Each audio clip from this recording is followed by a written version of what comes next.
Hello my friend and welcome to your new video. Today I'm just walking like 10 kilometers most likely. I haven't really decided what I'm gonna do.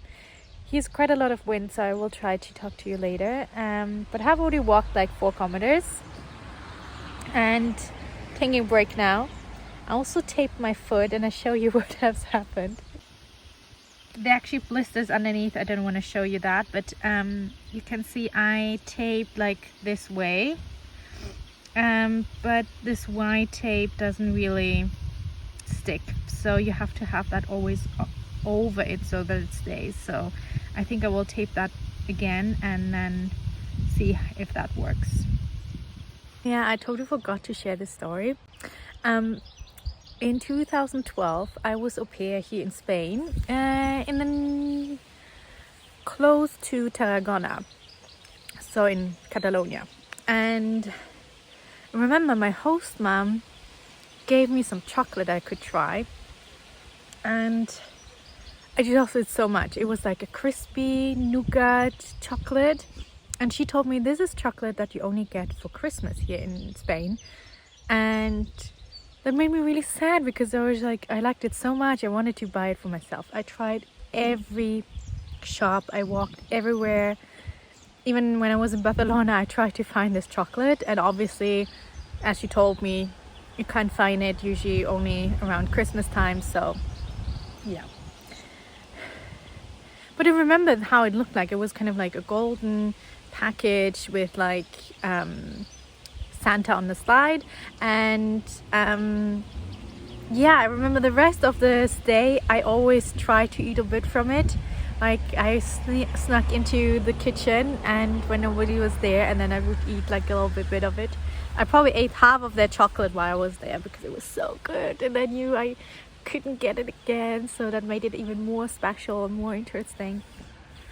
Yeah, so a few days when we were in Castellere, I walked into that kind of strange supermarket, and there was the chocolate in July, and I bought it. I tried it. It's not as amazing as I remember. I think it has also something to do with my work in intuitive eating. Everything is kind of like, yeah, you can always eat it, and things are not as interesting as before, but I just want to show you how it looks like. So this is the package, and obviously it has traveled with me a few days now, so it doesn't look too amazing anymore, but let's see. Here we have a piece. That's how it looks like. It has like these crispies inside, and I mean, it tastes really good. Not as good as I had like remembered. I mean, that was 11 years ago, so yeah. Oh yeah, and since then, when I was in Framista in the supermarket, I found it again, and I don't know if they have it now all year round and I just didn't look for it, or if they have the last patches that nobody's buying. I don't know. Well, it says like it expires in September, so yeah. But I will eat the rest of the chocolate, and then we can continue walking.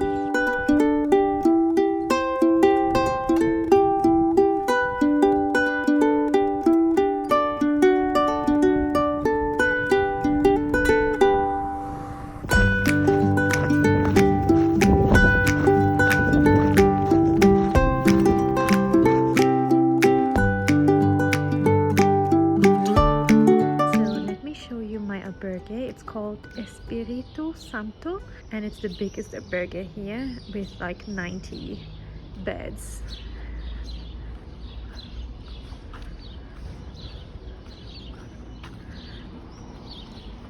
I love how they made a sign so that you know that you have to go through this door.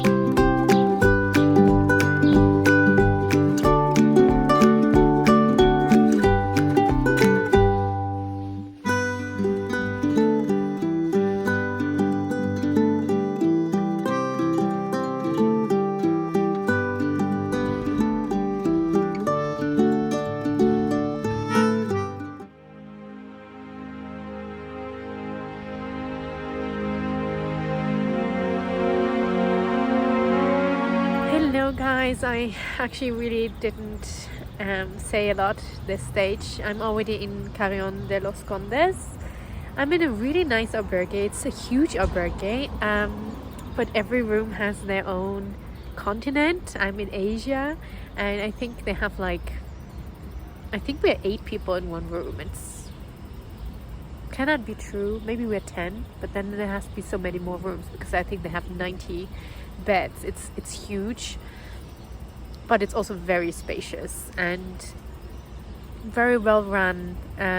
Looks very nice. Seems like they have a really good structure and organization.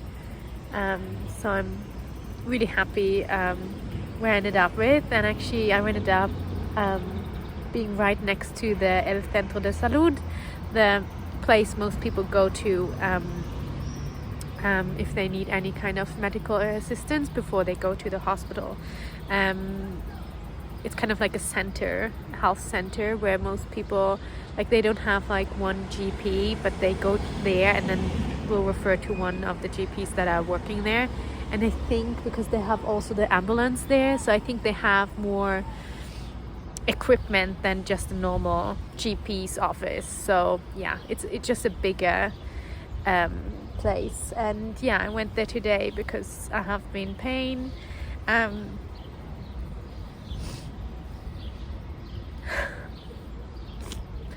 This morning I woke up and my feet were so stiff, and I just knew.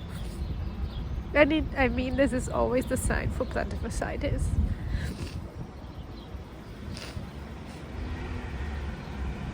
So I went and saw a GP. It wasn't so easy to get into,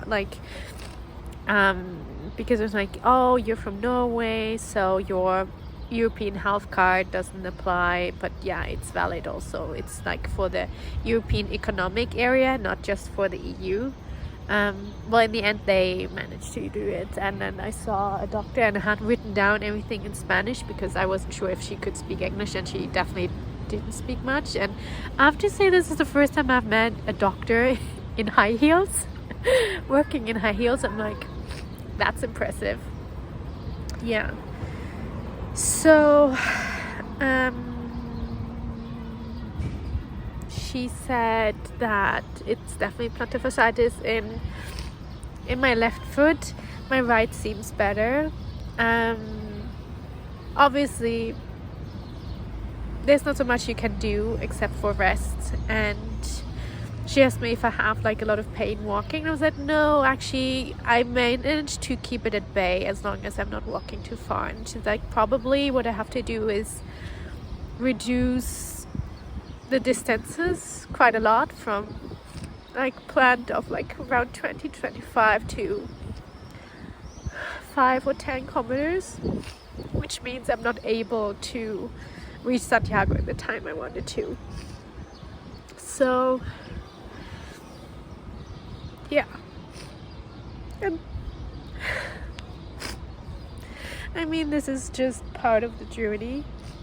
Sometimes things don't work out, and I see a lot of pilgrims kind of pushing through, taking a lot of painkillers. And obviously, since I know how it is to have plantar fasciitis for a long time, this is just not an option for me. And I mean, this whole year has been focused on having self-compassion, self-love, being kind to myself. I can't let myself be in too much pain just to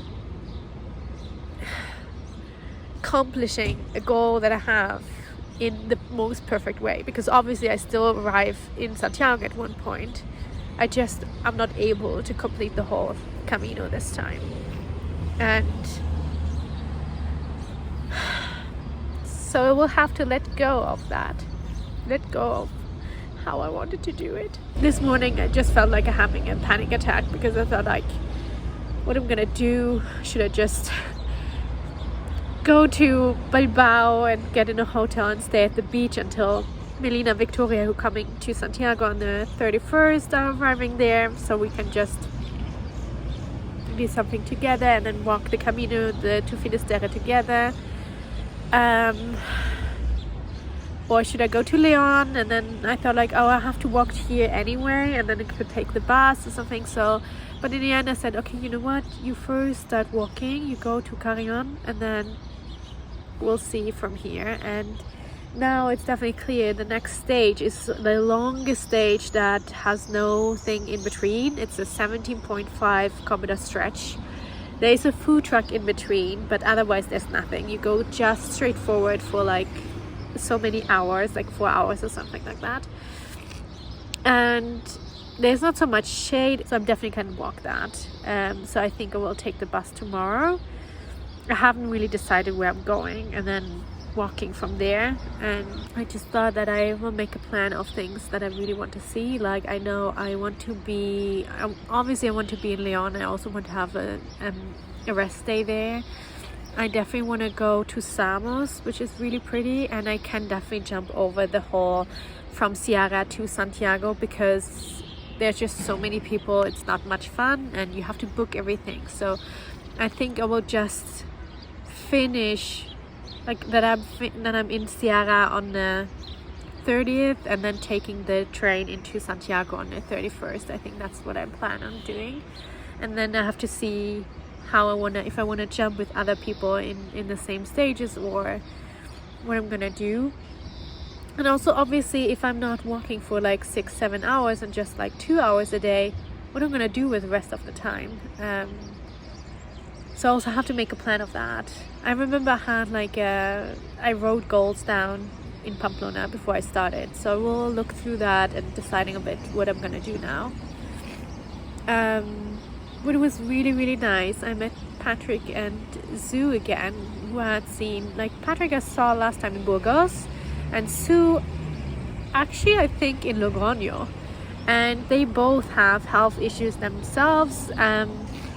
Patrick has like very swollen feet, so he took 2 rest days and will take the bus tomorrow. And Sue had like a cold and pain in her foot and her knee, so it was just amazing to see them. I remember Sign today saying, "You never walk alone," and it was really nice to have them, not being completely alone here. Yeah. So I mean, I'm not a person to give up, so we have to make a plan B. Yeah. Sorry for just crying here in this video, but I really wanted to have documentation of this journey with all the ups and downs. And today is a very low day. Yeah. But it's beautiful here, I have to say that. It's a nice place. And we stayed at a restaurant, Café Los Condes, I think, and they have such a good chocolate fondant with whipped cream. We decided that we will have that for dessert tonight as well, but I think I will ask them if I can have it with ice cream instead. It's so tasty, and yeah, it's probably the best dessert I have eaten so far here on the Camino. Okay, change of plans. I'm going to Leon tomorrow. Susan, who I met in after Najera, I shared a double room with her in one of the albergues in Sofra. She asked me how I'm doing, where I am, and I told her the whole story. And she's like, why don't you come and take the bus to Leon, and we can meet up on Saturday for dinner. So I've decided to do that. So I have booked 2 nights in Leon, which I wanted to do anyway. And actually now I'm on my way for dinner, meeting Patrick and Sue. And yeah, I think this is a good idea. I jump over like 100 kilometers or something like that. So, and I think from Leon to Sari I can make it. We'll see. Some days I might have to walk a bit more. Maybe I'm have to take the bus. We'll just see how the feet are doing. But it means also I have like, today I had a shorter day. Tomorrow and on Saturday I have no walking days. And then on Sunday I think I will actually take the bus a bit and then walk. And we'll see how that goes. I feel a bit more relaxed about it. Obviously I'm sad about it, but at the same time I also see the possibility to get to know some burgers that I probably would never see because I would jump over so many stages. Usually, like, I wouldn't go there. So maybe I find some new gems on the way, and yeah, it is what it is. We make the best of it. But now I'm going because I'm hungry. Ireland. From Ireland. Oh! Yeah, so we